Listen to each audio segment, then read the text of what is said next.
It's one of the world's most beautiful cities. A place renowned for its elegance and style, Paris, France. But the story of Paris lies not in its chic cafes or leafy boulevards. The story lies hidden in back alleys, forgotten in cellars, buried in mass graves. It's a tale of extraordinary engineering and scientific endeavor protecting the city from ruin. When Paris is threatened by war, Parisians build phenomenal defenses. When the city's river threatens to run dry, Parisians keep it flowing artificially.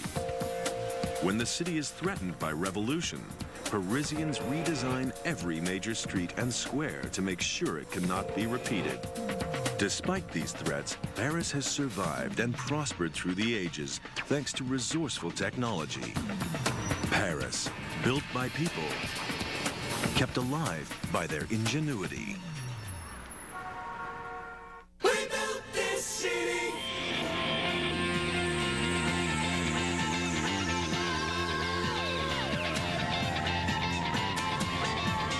We built this city.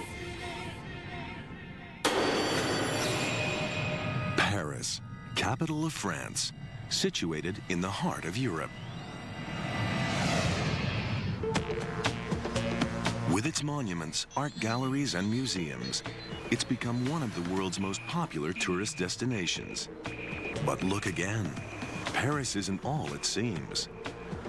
The city can't grow outwards because of geography. It's hemmed in by hills and the River Seine.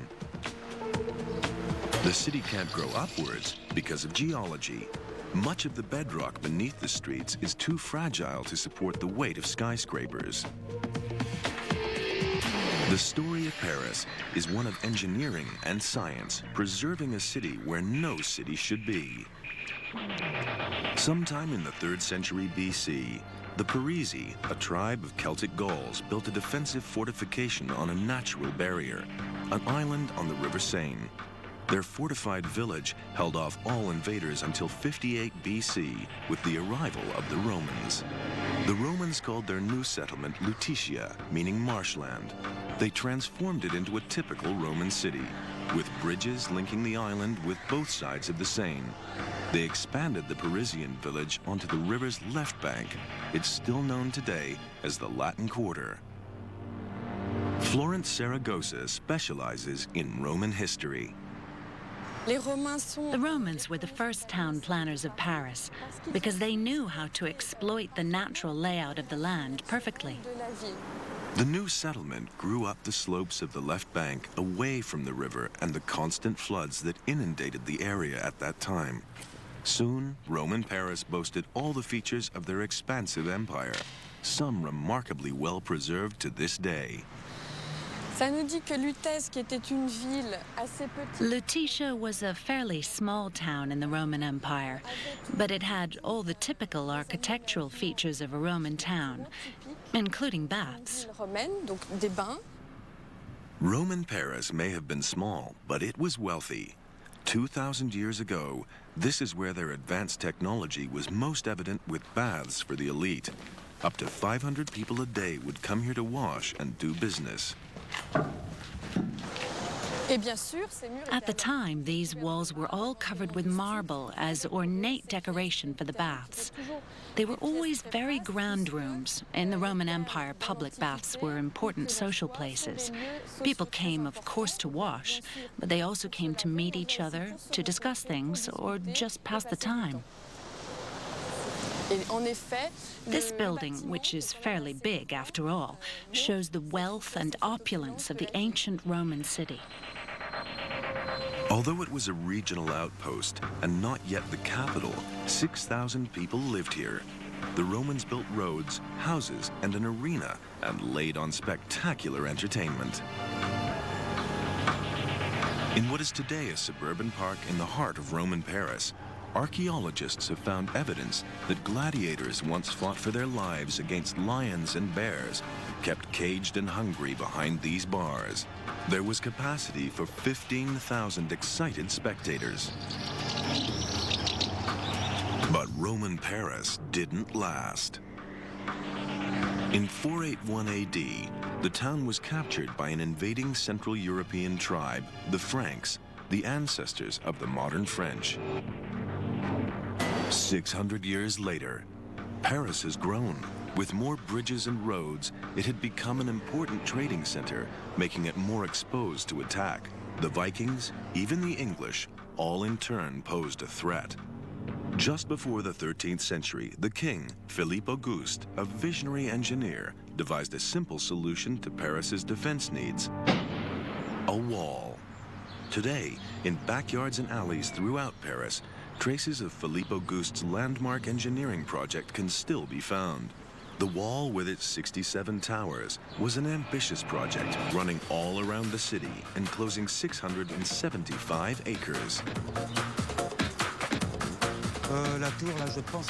There, you can see very well. Look, it's been repaired a bit. You can see some bricks on top of it. That really is one of the old towers from the year 1200, one of Philippe Auguste's towers. Historian Renaud Gagnon is on the hunt for remaining sections of King Philippe's wall. It's a search that has brought Gagnon into unlikely places, like the garden of this convent. Bonjour, monsieur. Viens voir le mur. Oui, très bien. Oui, ça va, très très bien. Alors, le voilà. Attention aux hautes fleurs. There it is. Mind the flower pot. Voilà un beau vestige là. These are some really fine remains that have a special feature. Look here at the slope of the hill. I think it must have been built very quickly, but it's still a wall of cut stone, even though it's uneven. Attention, surprise, c'est juste à droite. It's just down here on the right. In most of Paris, the wall is hidden or been destroyed, but in one part, it's still possible to see its true scale. You can see this part of the wall really well. It's one of the sections where it's best preserved. Sur autant de mètres.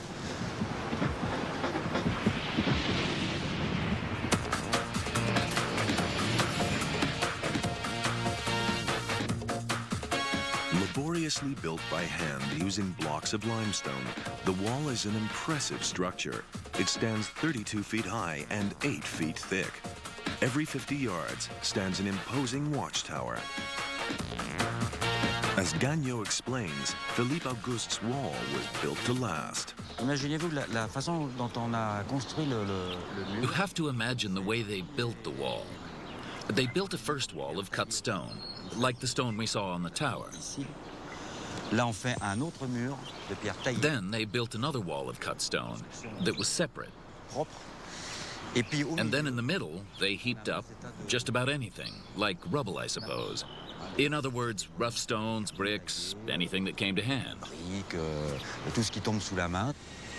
Gagnon discovers one section of the wall tucked away behind an apartment building. It gives a vital clue about how it was built. Voilà. Alors, So, just imagine, we're inside it. We're inside the wall. In other words, this outer wall faces the country. côté campagne du mur. Là où tu es, There where you are, that would have been the wall facing in towards the city. It's disappeared now. ville. In here, you've got, as I was saying just now, all the rubble and junk between the two walls. Entre les deux murs. Over the last 10 years, Gagnon has found parts of the ancient wall that have miraculously survived in the most unexpected places. Alors voilà, vous avez le mur. Ben voilà. In this basement car park, 21st century cars are casually parked in front of a 12th century wall. Above the car park, in this concert hall, students listen and play unaware that they're sitting next to a wall that is 800 years old.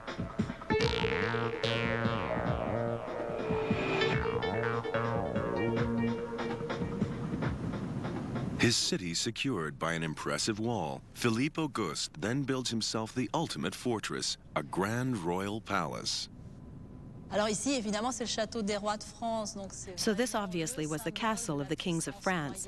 It was really the symbol of royal power.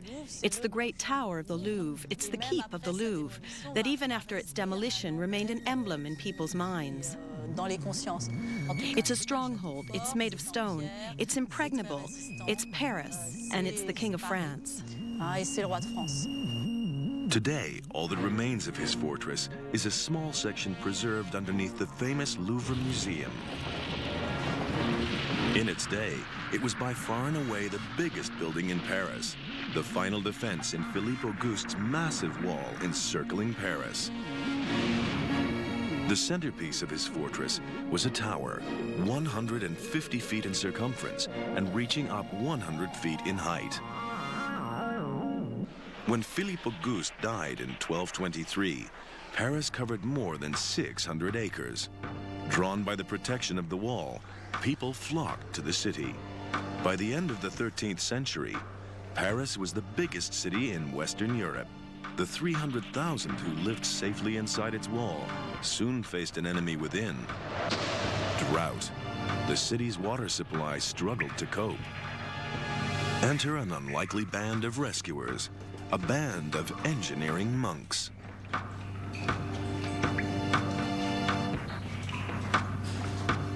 The great French city of Paris depends for its existence on complex feats of engineering, many of them hidden from view. In the 13th century, drawn by the prospect of work and wealth, over 300,000 people crammed into Paris's squalid streets. Unlike today, in the Middle Ages, the River Seine usually dried up in the summer, but it was the only source of water, and it was filthy and polluted. Paris began to run short of clean drinking water.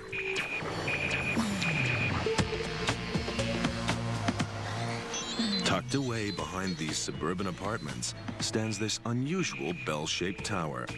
It's a gateway to an extraordinary feat of medieval engineering, a network of aqueducts 20 feet below ground. Medieval monks built the aqueducts. Half a mile of their original system remains intact today. The monks had identified a source of spring water, and they cleverly trapped it, filtered it, and sent it along these underground tunnels to the center of Paris.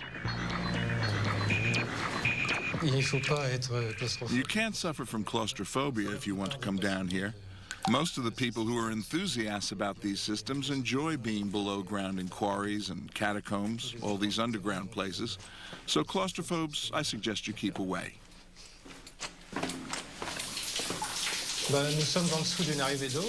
We're underneath one of the water inlets in part of the aqueduct. There's a spring here, but it's above the level of the roof of the aqueduct, so it comes out here and falls directly into the aqueduct. The water is collected and it drops, following the slope, to the end of this bit, where it runs down the hill.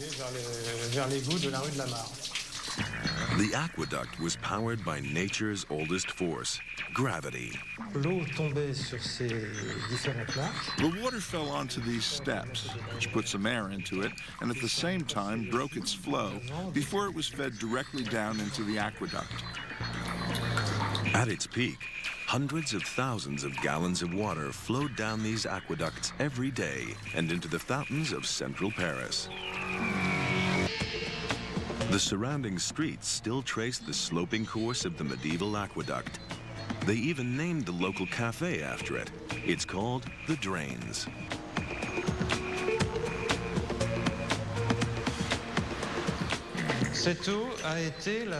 This was the only water, other than rainwater or water from the Seine, that was available to Parisians for nearly 5 centuries. Without the tireless efforts of medieval monks, drought could well have destroyed Paris. However, the water from these aqueducts wasn't enough to provide for a growing city. Water shortages continued to dog Paris for hundreds of years to come. By the end of the 18th century, Paris was still reliant on the Seine for fresh water. Each Parisian could only get just over 2 pints of water a day to drink, cook, and wash with. In modern Paris, they use 500 times that amount. In 1815, the authorities decided something radical had to be done. They ordered this man, engineer Louis-Dominique Girard, to solve Paris's water problem once and for all. What Girard came up with was inspirational and ingenious. It helps to keep the Seine flowing to this day. In the countryside to the east of Paris, a plentiful source of vital water. But it went nowhere near Paris. The question for Girard was how to connect it to the city 60 miles away. His answer, an engineering triumph. A canal linking this rural river to the Seine in the heart of Paris. The canal would supply clean water and be navigable for barges taking food and timber into the heart of Paris. But this dual role only added to the problems. With Paris constantly demanding more and more water, Girard had to make sure his canal was always full. Added to that, each barge that passed through would displace millions of gallons that were simply wasted. The new canal needed constant topping up. Girard's solution, simple and ingenious. Pumping stations that took water from yet another river nearby and pumped it into the new canal. That wasn't the end of it. The canal is higher than the river, so the water has to be pumped uphill. Girard wasn't a hydraulics engineer, but he designed and built a machine that still runs today, untouched by modern technology. Louis-Dominique Girard's machine is unique. One way it's clever is that the water arrives under our feet through a series of channels. The flow of the river turns two giant wheels that then operate huge pumps that suck up river water into this large chamber. The power of the wheel is then used to power another pump that pushes water into an outlet pipe. From here, it is pumped over 300 yards to the Ourcq Canal, up a gradient of no less than 35 feet. It's a colossal achievement. The canal runs 60 miles through countryside and into the eastern suburbs of Paris, bringing much-needed water to the capital. It was directed to fountains in the city center. The ornate decorations had a use. They made it easier to fill up buckets. The fact that good quality water in sufficient quantities was brought into Paris was a massive step forward for the city and its people. Without the canal and a network of locks, the River Seine, the vital artery running through the heart of Paris, would almost run dry. Back in medieval times, a lack of water was only one of the many problems facing Paris. Gloom hung over the city. France was locked in a 100-year war with England. This was the age of the legendary French heroine, Joan of Arc. It wasn't until 1453 that the English were driven out. Under a new king, Paris became the capital of France. People flooded in, searching for work and wealth. By 1589, Paris was cramped and overcrowded, the narrow streets barely able to cope. As the city became gridlocked, it was obvious that Paris needed a new river crossing. The king, Henry IV, took control and ordered the construction of this. It's called the Pont Neuf. It means new bridge, the first bridge made of stone to cross the River Seine. The engineering marvel of its day is now the oldest bridge in Paris. Unique in its time, but today Paris boasts 36 road, rail, and footbridges that span the Seine. That's one bridge every 300 yards. Traveling down the Seine is like taking a journey through the history of bridge building. This is the latest, a sleek modern footbridge called the Passa El Solferino. It stands out because it's a single arch made of welded steel, over 110 yards long. To support the arch, foundations were dug down into the bank on each side. We had to dig those big walls down to 23 meters deep. But nowadays we have machines that can do that. It was not the same story with the Pont Neuf. The components for the Solferino's single arch were prefabricated in a factory and assembled on site. All the struts were positioned by cranes and welded into place. So the idea that this was that the people would come from the Tuileries, go down by the mouth you see here. They will come down here, go on top of the bridge, and go, as you see them on top, they will have a place on top where they sit, and they go here and go to the Musée d'Orsay. You know, it's more in the fashion today that we love more the countryside than the city, but this city is a great city. We are very lucky to have this river. With computer modeling, designer Mark Mimram was able to visualize how the access points would work at water level and at street level. These computer models also meant that the minimum of steel was used to make the spars. So what we did here is to make it as thin as it can be, as transparent as it can be, because of the fact that we could weld it. 16th century bridge builders had no access to modern technology such as this, but they were just as ingenious. The Pont Neuf consists of no less than 12 arches and is 300 yards long. It joins both banks of the river with the island in the middle, the old heart of Paris, the Ile de la Cité. Because of the weight of stone, they had to sink extra deep foundations, not into the bank as with today's Solferino Bridge, but directly into the riverbed. It was a monumental task, only made possible by Paris's ongoing problems with water. At the time of Henry IV, in summer, there was practically no water in the Seine, so the foundations were built during the summer. Bridge building on a dry riverbed was much easier. Progress was still slow. The bridge builders were only able to work for 3 summer months a year. As this was the first stone bridge in Paris, they were pioneering their own new construction method. They erected timber scaffolding onto which they laid the cut stones one at a time, slightly wedge-shaped stones so that they formed an arch. Each arch was built one at a time. Unbelievably, the limestone from which the Pont Neuf is made didn't come from quarries outside of Paris, but from the bedrock beneath the city itself. In the hunt for stone, Parisians dug out the very heart of the city, leaving a maze of tunnels below. This is just one of them. The quarry was used from about the 12th century up until the 15th century. So historically, it's very interesting.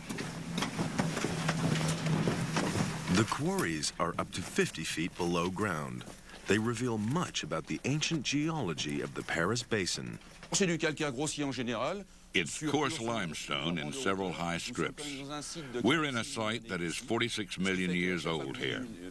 Each time you see a solid layer of limestone, it's a marine deposit from when Paris was underneath the sea.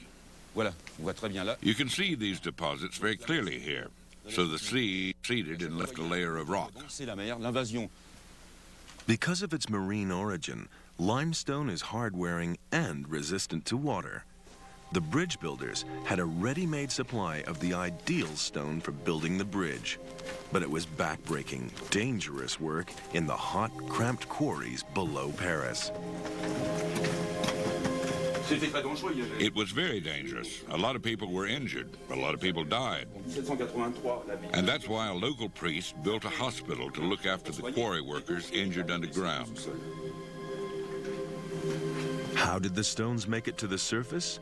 Philippe Thévenon paints an extraordinary picture of 16th century quarrying techniques. The bridge builders ordered what shape of stone they needed. While it was still here underground, it was roughly cut like this and weighed about a ton.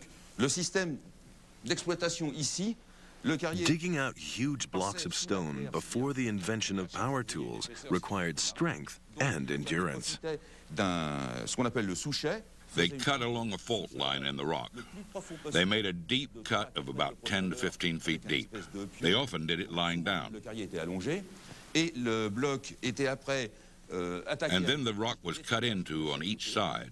And if the block didn't then fall under its own weight, they used steel wedges to lever into the cracks. Once the block had fallen, it was pushed on rollers to the base of the shaft, where the person at the top would raise the stones up with a man-powered winch. One by one, every stone for the Pont Neuf was mined and extracted in this way. The bridge took nearly 30 years to complete. For the next 200 years, the Pont Neuf handled an astonishing traffic load. 80,000 people and 25,000 carriages cross it every day. Finally, a road bridge linking all of Paris, making it faster to move across the city. Over 400 years later, the Pont Neuf is still open to traffic. It stands as proof of Renaissance engineering skill. But even the Pont Neuf requires maintenance. Engineers are conducting a major restoration project. Pierre Bauda and his team are cleaning and repairing many fascinating original details. The masks, they're like grotesque figures that were put there when the bridge was built. I suppose they let the stonemasons leave their mark, and to some extent they look like caricatures. There are 384 masks on the Pont Neuf, including one woman. Well, a head that we think looks like a woman. Paris is unique in the world because many of its buildings are constructed using limestone that comes from underneath the city itself. It was now the time of France's most famous king, Louis XIV, known to all as the Sun King. In a show of extravagance, Louis built himself a palace 12 miles outside Paris at Versailles, making it the center of his government. He deserted Paris because it was squalid, overcrowded, and rife with disease, no longer fit for a king. As the 18th century drew to a close, Paris faced its greatest ever sanitation crisis. It was almost the time of the French Revolution, but first Paris had to overcome a different bizarre uprising. A revolt of the dead. In 1785, the population of Paris reached 600,000, packed into slums in the city center. Poverty bred discontent and revolution. Houses were packed, poverty rife, sanitation almost non-existent, disease commonplace, life expectancy 40 years. Death was on every squalid street corner. Paris's corpses were buried in a few large cemeteries in the heart of the city, but these were overloaded, stuffed with rotting bodies. Paris was once more on the brink of a public health crisis. The smell was unbearable, and the air thought to be full of disease. The order went out: remove all corpses. No more burials in central Paris. The bones were moved to these disused quarries. Gilles Thomas has written a history of this period. The first cemetery that was transferred here was the St. Innocent Cemetery. 22 Parisian churches had used it for at least 10 centuries, and it was totally full. The bodies were piled up 10 feet above the level of the street, so that shows how full it was. What they didn't know was that every rain shower washed through the corpses piled high in the cemeteries, carrying dangerous bacteria through the soil and into the water table. Every bucket of well water was a bucket of poison. There were bizarre accidents. At the end of the 18th century, mass graves exploded. Some people went down into their cellars and opened the door, and instead of finding neatly stacked wine bottles, they found piles of corpses. So for public health reasons, they decided to empty the cemetery. Every night for 2 years, gravediggers exhumed the corpses from St. Innocent. Supervised by a priest, it was a grisly task, attracting ghoulish onlookers. The bones were brought here to consecrated underground burial chambers or catacombs, at the time well outside the city's boundaries. The catacombs were created from disused quarries that once provided limestone to build the bridges and churches of Paris. They extend for miles underground. This place was officially consecrated so it could take all the bodies from all the Paris cemeteries that were emptied from 1786 onwards. The bones were transferred at night. Carts were filled with bones. These carts were then covered with a black cloth. In front of the cart, a priest sung the burial service. It was all done at night so as not to upset the people too much.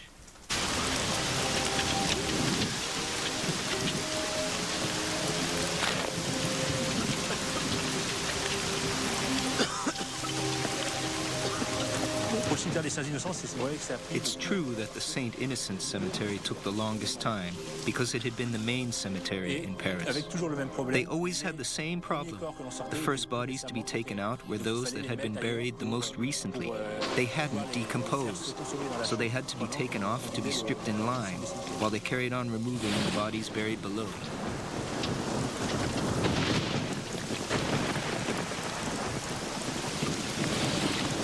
As each body was removed, the corpse's identity was noted where possible, the total numbers going to the catacombs recorded.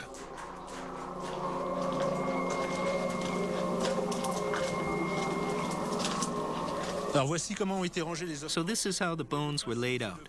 The principle is the same as a dry stone wall. You form a heap, a stack of long bones. Behind them, you throw in all the broken bones, the small ones. You make a dry stone wall, and you put a mass of bones behind it. The difference is that these walls of bones were elaborately decorated with skulls. Death wasn't taboo in the 18th century as it is today. No one was squeamish about building decorative walls using millions of bones and skulls. At the time, these catacombs were seen as a dignified final resting place.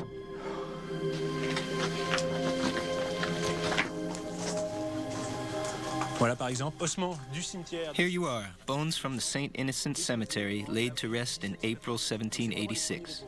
So these really are the first bones placed here.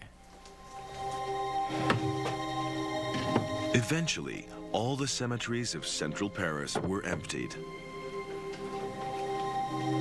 Slowly, carefully, as the bodies of 6 million people were laid to rest in a macabre arrangement, another revolt broke out, this time among the living.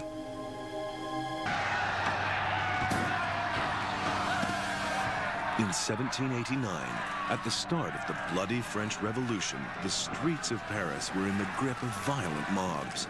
The famous jail at the Bastille was stormed, the inmates set free. Aristocrats and the monarchy were hunted down, imprisoned, and executed in a horrifying period known as the Terror.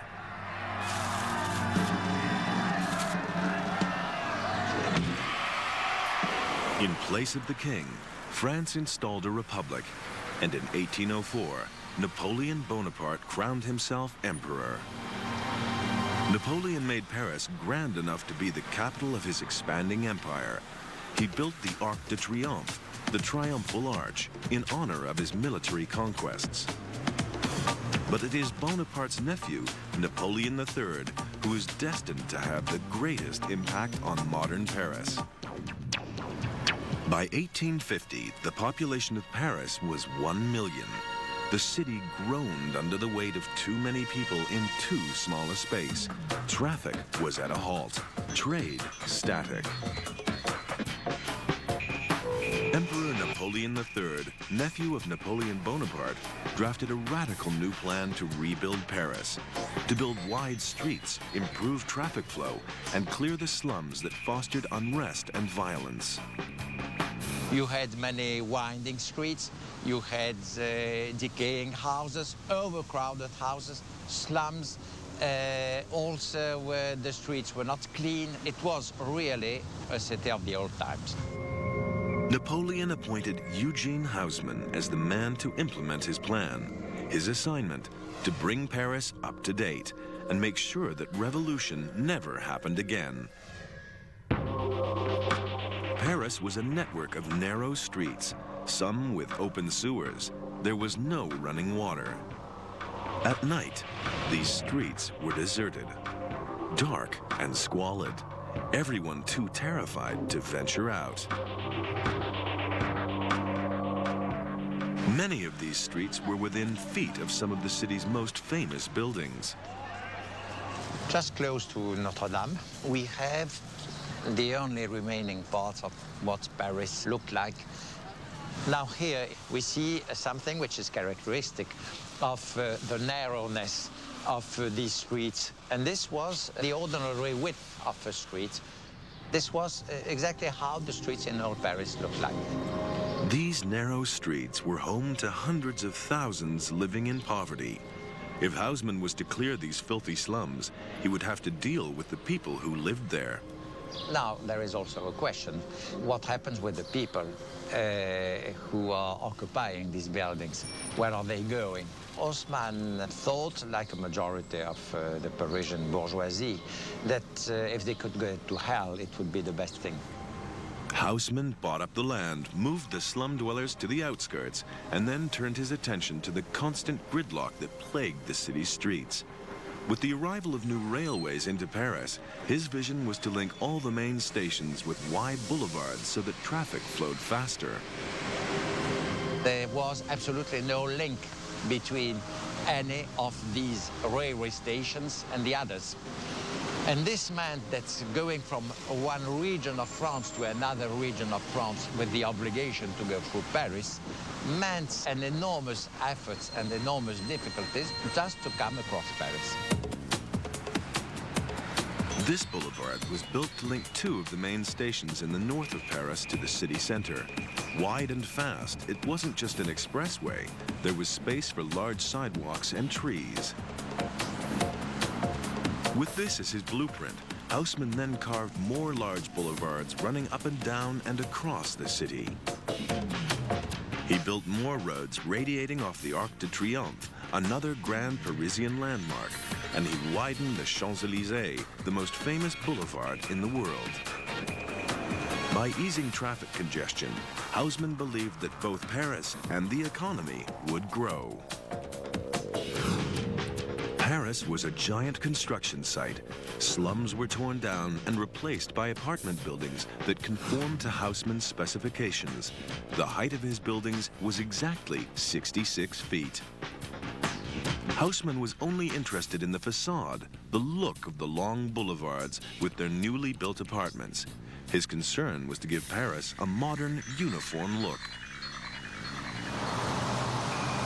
There we can see the typical Haussmann buildings with the always orderly shop on the ground floor, then the mezzanine, then the first floor with a full balcony, the second, the third one with small balconies, and then the one which is, let's say, perhaps the most difficult to rent because it's higher and you don't have the elevator when it is built, but you have a full-scale balcony on the top which enables you to benefit the view and also the fresh air. But Haussmann's grand design had a second, secret agenda. His wide, straight boulevards owed as much to military strategy as they did to urban planning. Little did Parisians know, but Haussmann was about to make their city ideal for soldiers to stop rioting. The problem of security never has been absent from Napoleon's preoccupations. There had been so many riots with bloodsheds, with destruction, etc., that nearly all the population of Paris really wanted to have security in Paris. In the middle of this square, in the east end of Paris, a cavalry regiment. Mounted soldiers were in these barracks to control this side of Paris, historically where riots and revolution usually started. But they needed a clear line of sight down this boulevard to communicate with their infantry comrades stationed 3 miles away to the southeast. The problem, this new boulevard needed to cross over the obstruction of a canal that brought water and freight into Paris. A bridge over the canal would have blocked their view and made it easier for rioters to erect barricades and cut off this part of Paris. Haussmann's radical and costly solution was to order his astonished engineers to dig the canal underground for over a mile, so there was no need for a bridge at all. It was an extraordinary feat of engineering, taking just 2 years to complete. There was no electricity at the time, and running shipping through this underground canal in the center of Paris in complete darkness was unthinkable. The engineers came up with an ingenious solution to provide both light and air. In this tunnel, apart from the few illuminated signs that you can see in front, there's no electricity, no electric lighting. All the navigational lighting comes from skylights, which are cut into the roof. You can see one of them. It's just up here. These skylights allowed daylight and fresh air to flood in. Like a series of beacons or landing lights, they guided the barges safely down the middle of the canal. It's very clever and completely up to date. It's in absolutely original condition. Well, it's almost better than that, because it is so well preserved. In a combination of interests, typical of Haussmann, Parisian barges kept their shortcut to the River Seine in the center of Paris, and the military kept their clear line of sight to prevent riots. As Haussmann's redesigned city attracted more people, he knew that Paris would be doomed if it returned to squalor. So he went to war underground as well. Beneath this fountain, in the very center of Paris, he started to rebuild the entire sewer system. Underneath the streets of Paris, there is a comprehensive system of drains that deliberately mirrors the layout of the streets above. In each street, we have at least one sewer. Otherwise, sometimes there are two, even side and on side. These plaques locate the sewers precisely according to Haussmann's new map of Paris. It's impossible to get completely lost. The amount of wastewater can rise dramatically in minutes. The rags over the chains show the astonishing levels that it's reached. Be careful because it's deep. If you fall in, I can't come and get you. Where streets cross, there's sewers underground joined to form a massive channel, a fast-flowing river of wastewater powered simply by gravity. Millions of gallons of sewage flow past this point every hour. Smaller side streets have smaller sewers. The sewer channels are also used to house pipes that take drinking and non-drinking water into every building in Paris. With typical Haussmann thoroughness, every house is identified below ground as well as above. So, here we are, 25 Rue de Lombard. Look, at the top here, we have the drinking water connection. On that side, we know that it's drinking water, and there it's non-drinking water. And this is where the wastewater comes out. Let's move on. The only other living things down here are rats. They even managed to eat their way through bricks and mortar. I hear there's a problem at number 17. I guess that it was rats that have dug it out or something. Someone will come and have a look at it and carry out the necessary repairs. A much bigger hole was dug by an audacious team of thieves who managed to burrow into a stamp dealer's shop before making off with their priceless loot. Well, they got in there. They dug a hole and got into the basement, into the shop cellar, and so they found the stamps and got back out again.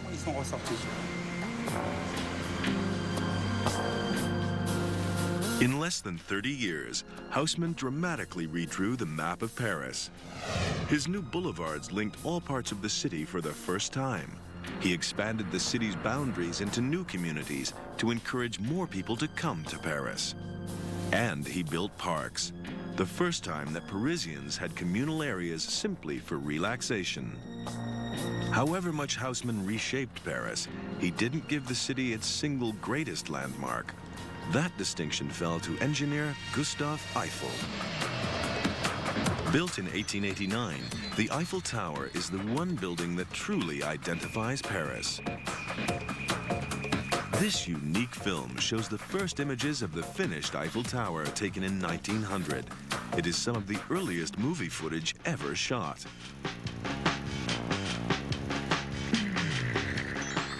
Completed in just 2 years, the Eiffel Tower was a product of the rapid progress of engineering. It was constructed out of steel girders bolted together into what was then the tallest building in the world. It launched Paris onto the world stage.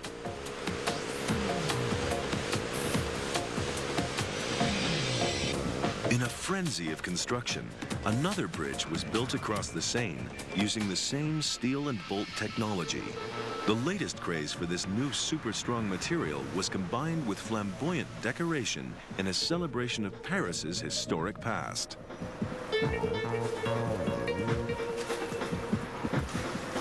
In drawing up his grand plan for Paris, Haussmann expected the city's population to reach a maximum of 3 million.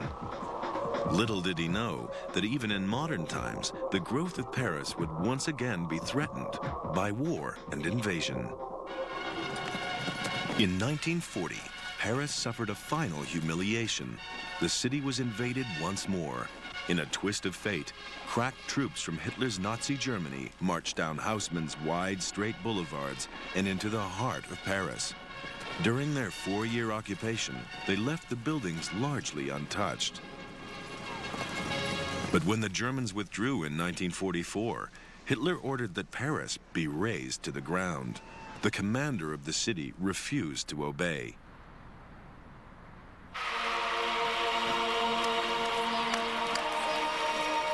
As U.S. troops liberated Paris, they found it just as Haussmann had designed it.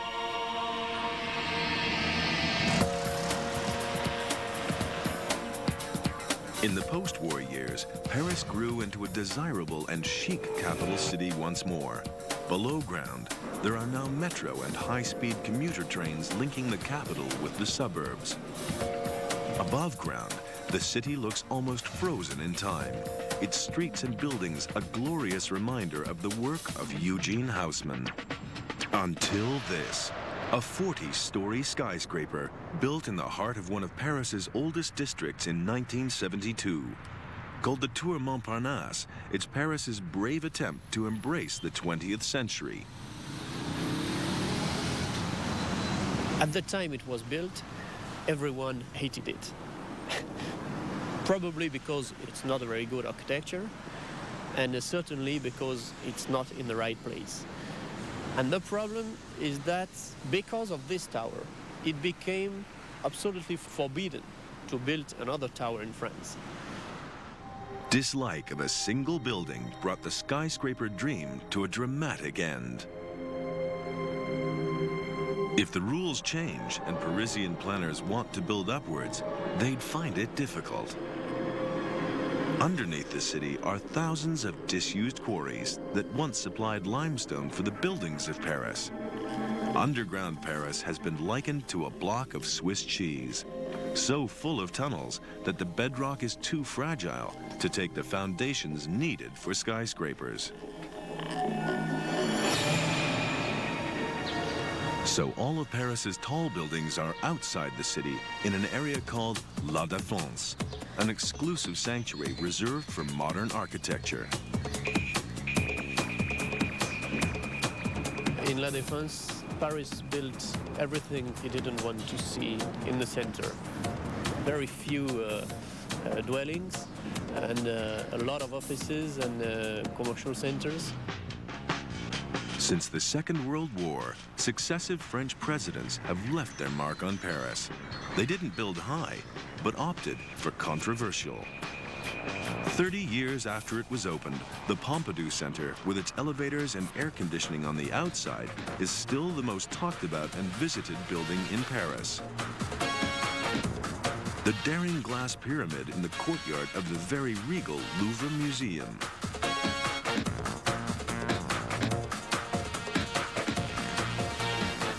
Paris is built and sustained by feats of engineering now hidden from view. It's engineering that has helped to transform a wild, seemingly uninhabitable site into one of the world's most glamorous cities. It's engineering that has helped build walls for protection, trapped and filtered vital drinking water, bridged the mighty River Seine, and conquered disease. Paris, renowned for its elegance and beauty. kept alive by ingenious engineering.